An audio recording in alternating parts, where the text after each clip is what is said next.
월세 20만 원으로 살아가면서 보증금도 없는 상황이라면 매달 최대 20만 원을 지원받을 수 있다는 사실을 알고 계시나요? 생각보다 많은 분들이 무보증 월세로도 주거급여를 받을 수 있다는 것을 모르시는데 오늘 그 방법을 정확히 알려드리겠습니다. 안녕하세요. 소소하지만 담백한 복지 이야기 소담이입니다. 오늘은 보증금 없는 월세, 즉 무보증 월세로도 주거급여를 받을 수 있는 방법과 실제로 얼마나 받을 수 있는지, 그리고 신청 시 주의사항까지 상세하게 알려드릴게요. 이 정보가 도움이 되셨다면 좋아요와 구독 버튼 눌러주시면 정말 감사하겠습니다. 먼저 무보증 월세로도 주거급여를 받을 수 있는지부터 확인해 보겠습니다.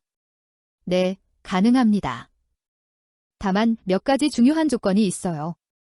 가장 핵심적인 조건은 정식 임대차 계약서가 반드시 있어야 한다는 점입니다.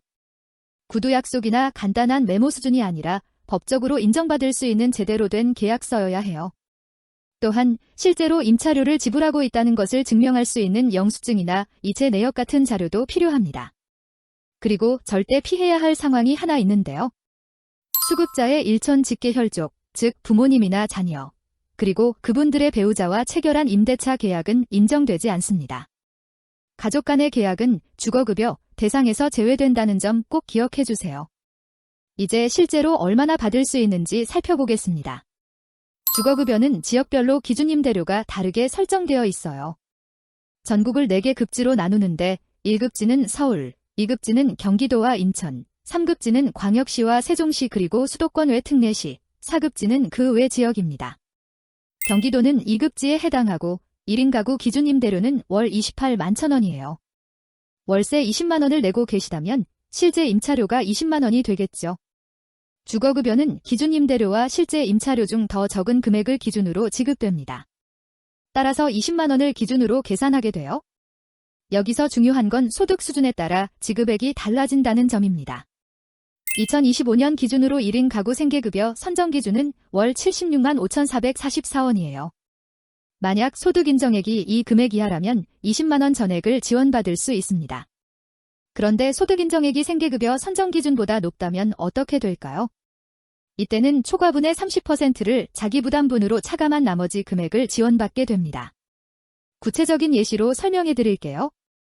경기도에서 월세 20만 원으로 살고 계시는 1인 가구분이 소득 인정액이 90만 원인 경우를 보겠습니다. 생계급여 선정 기준 76만 5,444원을 초과하는 금액이 13만 4,556원이에요. 이 금액의 30%인 4만 367원이 자기부담분이 됩니다.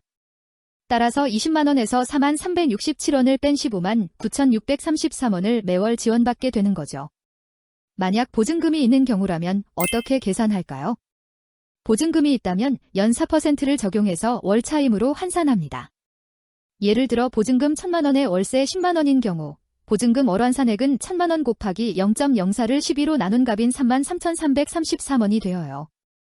여기에 월세 10만 원을 더해서 실제 임차료는 13만 3,333원이 됩니다. 이제 신청 방법과 주의사항에 대해 말씀드릴게요. 신청은 거주지 주민센터에서 하시면 됩니다.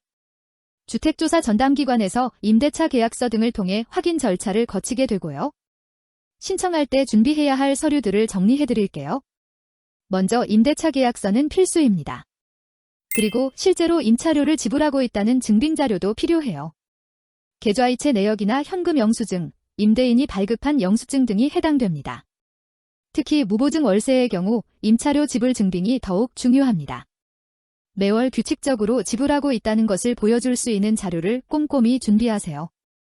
또 하나 알아두실 점은 주거급여는 1원 단위로 산정하되 1원 단위에서 올림하여 10원 단위로 지급된다는 거예요. 그리고 산정금액이 1만 원 미만인 경우에는 최저지급액인 1만 원을 지급합니다. 주거급여는 보증금과 월차임을 나누어 지급하는데 월차임에 우선적으로 충당됩니다. 이는 매달 실제로 지출하는 월차임 부담을 우선적으로 덜어주기 위한 조치예요. 공공임대주택에 거주하시는 분들의 경우 지급 방식이 조금 다릅니다.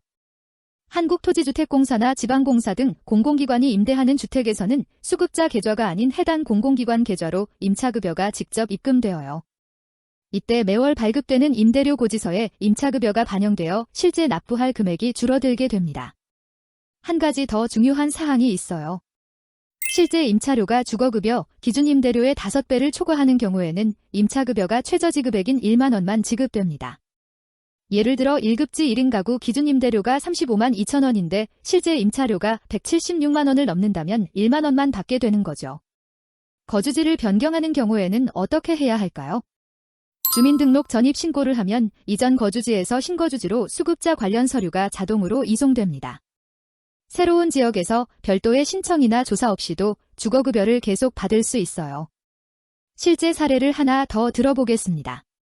인천에 거주하는 4인 가구가 월세 50만 원으로 살고 있고 소득 인정액이 140만 원인 경우를 보겠어요. 2급지 4인 가구 기준 임대료는 43만 3천 원이고 4인 가구 생계급여 선정 기준은 195만 1,287원입니다. 소득 인정액이 생계급여 선정 기준보다 낮으므로 자기 부담분이 없어요. 실제 임차료 50만 원이 기준 임대료 43만 3천 원보다 많으므로 기준 임대료인 43만 3천 원 전액을 지원받게 됩니다. 마지막으로 신청 시 주의할 점들을 정리해 드릴게요. 임대차 계약서의 내용이 실제 거주 상황과 일치해야 하고 계약 당사자가 명확해야 합니다. 또한 임차료 지불 증빙은 가능한 한 객관적이고 지속적인 자료로 준비하는 것이 좋아요.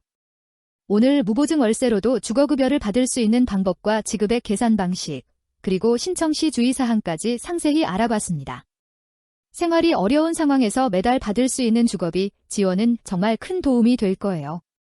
다만 개인의 소득 상황과 거주 지역, 임차료 수준에 따라 실제 지급액은 달라질 수 있다는 점 기억해 주세요.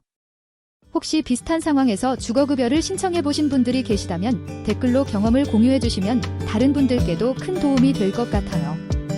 복지 정보는 나누면 나눌수록 더 많은 분들이 혜택을 받을 수 있거든요. 오늘 영상이 도움이 되셨다면 좋아요와 구독 버튼 꾹 눌러주세요. 앞으로도 여러분의 생활에 실질적으로 도움이 되는 복지 정보를 계속 가져오겠습니다. 소담이었습니다. 감사합니다.